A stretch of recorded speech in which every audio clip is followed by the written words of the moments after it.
26 million बच्चे school नहीं जा रहे, जो दुनिया की सबसे बड़ी तादाद है। आज मैं कहता हूं कि ये 2080 तक भी नहीं जाएंगे, हालांकि इनके मंशूर में लिखा है हम IMF के 25वें प्रोग्राम में भी जाएंगे। और उस वक्त तक मईशत की मजीद खोखली हो चुकी होगी, मईशत की हालत मजीद खराब हो चुकी होगी। एक तरफ हम IMF से पैसा मांग रहे हैं अपनी मईशत को इस्तेहकाम करने के लिए, आप कह रहे हैं कि अगर ये 2025 में भी जाना पड़ेगा और मजीद खोखली होगी, और ये चाहते हैं कि खोखली हो जाए। हम लेने के लिए तैयार नहीं है, कानून साजी के लिए तैयार नहीं है।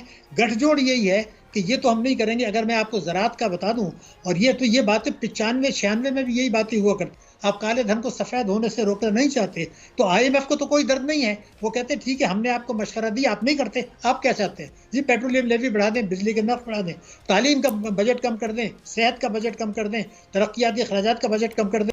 हमारी जो तरसीलात हैं उसमें कोई $7 अरब की कमी हो गई। $7 बिलियन। आप क्या कह रहे थे कि जी ये तो खुली मंडी में काम हो रहा है इसलिए हम ठीक करेंगे, अब तो रोक दिया आपने, तो वो तो फिर भी गिर रहा है। कम 26 मिलियन बच्चे स्कूल नहीं जा रहे। आइन तो कहता है कि 25 साल में कि ये जाने चाहिए। इनकी उसमें 2015 की जिम्मेदारी है सर, रियासत की जिम्मेदारी है। 8 बिलियन हम मांगने जा रहे हैं। उससे पहले जो बजट है उसके सिलसिले में IMF ने बाज़ाब्ता हुकूमत पाकिस्तान को कुछ चीज़ों को कंसीडर करने या उस पर काम करने के लिए कहा है कि ये तमाशा हमारी इंपोर्ट्स एक्सपोर्ट से दुगनी है, दुगनी। आप क्या बात कर रहे हैं? अगर आप बहुत बड़ा डेफिसिट है, दुगनी। और 111(4) इनकम टैक्स के थ्रू आप गैर हकीकी रेमिटेंसेस लाते हैं जो कि सही नहीं है, जिससे टैक्सों का भी नुकसान होता है, वो पैसा वापस चला जाता है।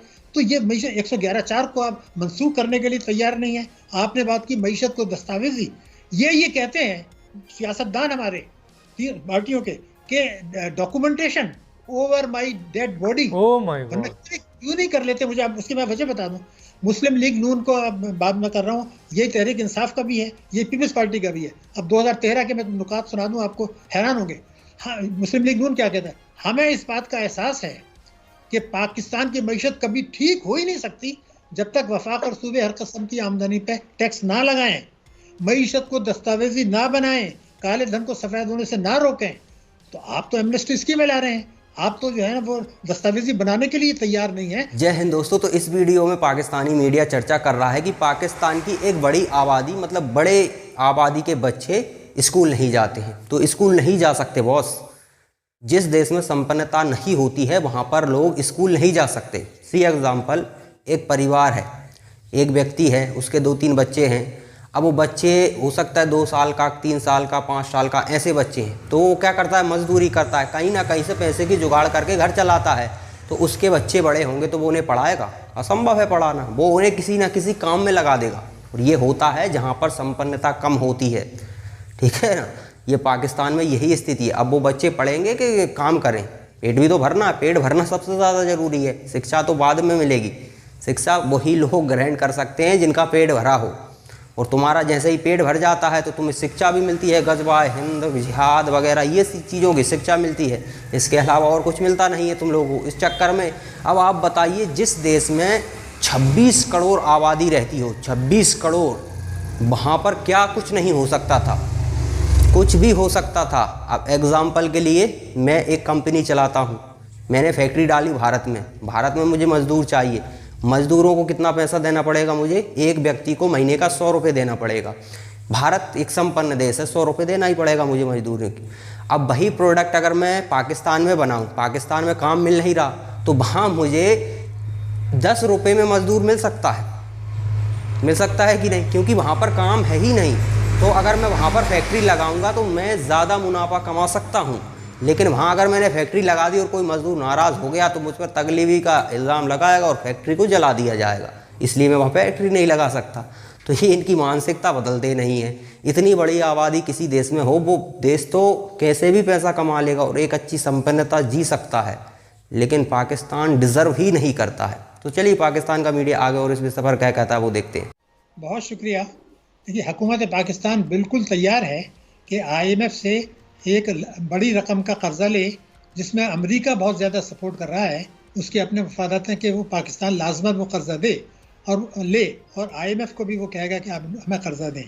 मगर जो परेशानी की बात है वो ये है कि मौजूदा हुकूमत ने इस कर्जे के लिए जो शराइत, इनकी अपनी हिकमत अमली है, वो वही है जो 1988 से अब तक IMF के जो 15 प्रोग्राम हुए, वो 15 के 15 जो है वो नाकाम रहे, लेकिन उसी हिकमत अमली के तहत ये कर रहे हैं। और अगर मैं आपको रिकॉर्ड पे बताऊं कि अब ये जो प्रोग्राम होगा 24वां होगा, लेकिन अगर ये 3 साल का होता है तो शायद ये बिल्कुल वाज़ेह तौर पर नज़र आ रहा है कि हम IMF के 25वें प्रोग्राम में भी जाएंगे, और उस वक्त तक मईशत की मज़ीद खोखली हो चुकी होगी, मईशत की हालत मज़ीद ख़राब हो चुकी होगी, और अमेरिका और इस वक्त जो चीन के साथ तवाज़ुन है, जो अमेरिका खुद चाहता है कि हम चीन के साथ भी ताल्लुकात रखें, क्योंकि अमेरिका अकेला हमें नहीं बचा सकता, बिल्कुल वाज़ेह है, ना IMF बचा सकता है जब तक चीन साथ ना हो।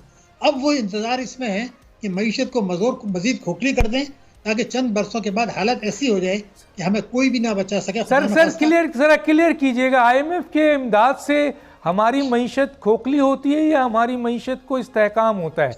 आज ज़रा बताएं सर, क्योंकि मैं कंफ्यूज हो गया। एक तरफ हम IMF से पैसा मांग रहे हैं अपनी मईशत को इस्तेहकाम करने के लिए, आप कह रहे हैं कि अगर ये 2025 में भी जाना पड़ेगा और मज़ीद खोखली होगी, और ये चाहते हैं कि खोखली हो जाए। ज़रा बताएं सर।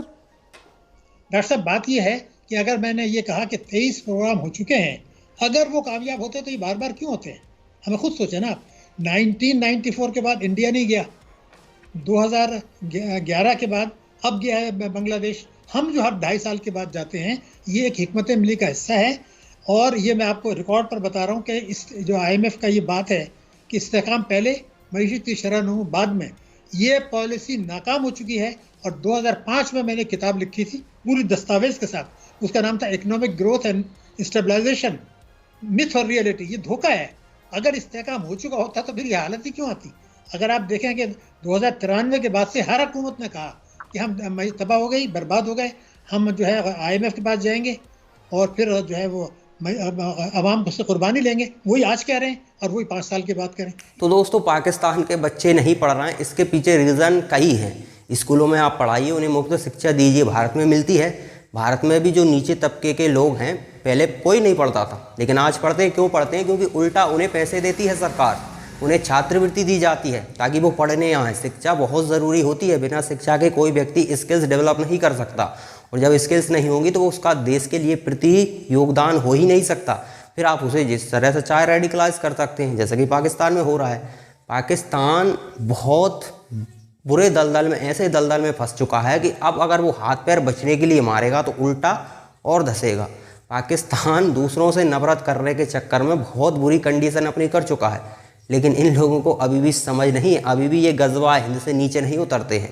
तो भैया, गजवा हिंद कर लो कि शिक्षा प्राप्त कर लो कि खाना खा लो, पेट भर लो, एक कुछ कर लो, सब काम एक साथ कहीं नहीं हुए हैं और ना होंगे। एग्जाम्पल आपका दोस्त टर्की को देख लीजिए।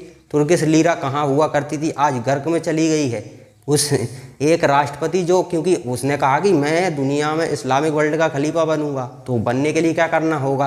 आतंक की गतिविधि चलानी होगी। तो वही काम उसने करना स्टार्ट कर दिया अपने देश में, और करना स्टार्ट कर दिया तो जो समझदार मतलब वो तुर्की के लोग जो भी समझदार हैं, वो डॉलर में इन्वेस्ट करना स्टार्ट कर दिया, क्योंकि उनका पैसा तो गिरने लगा, और डॉलर में उन्होंने इन्वेस्ट करना स्टार्ट किया तो उतना ही तेज़ी से उनकी तुर्किश लीरा गिरने लगी है। तो तुर्की कितना अच्छा देश था, नाटो का सदस्य था, एक डेवलप कंट्री था, लेकिन आज देखिए पाकिस्तान की राह पर चल पड़ा है। मुश्किल से 5 साल लगेंगे, पाकिस्तान में और तुर्की में कोई अंतर नहीं रह जाएगा, और हो सकता है कि आगे चलकर ये अमेरिका के खिलाफ जाएंगे, और अमेरिका फिर इन पर सैंक्शंस ज़रूर ठोकेगा, और एक बार इन पर सैंक्शंस लग गए तो ये सारी हवा इनकी निकल जाएगी। लेकिन इसके लिए जिम्मेदार उनका राष्ट्रपति नहीं है। राष्ट्रपति ने तो कहा है कि भैया हम ये करेंगे, जनता का समर्थन मायने रखता है, जनता उसे चुन रही है। प्रधानमंत्री को भारत की जनता ने चुना है, नरेंद्र मोदी को, वो देश को आगे ले जा रहे हैं। अगर देश की जनता हटा दे तो कल वही पाकिस्तान पीटेगा आपको। पाकिस्तान की हालत क्यों है? जनता उसी टाइप की है, तो जैसी जनता वैसा लीडर पैदा होता है, और लीडर जैसा होगा फिर वो वही करेगा। अब स्वाभाविक है, एक मौलवी से आप उम्मीद क्या करोगे? मौलवी तो फिर वो धर्म के नाम पर ही, जैसे कि तुर्की में जो राष्ट्रपति है वो मौलवी ही है, जैसा मौलवी बातें करते हैं वही बातें वो करता है। तो मौलवी से आप उम्मीद करोगे वो डेवलपमेंट करे, फिर तो आपकी बड़ी मूर्खता है।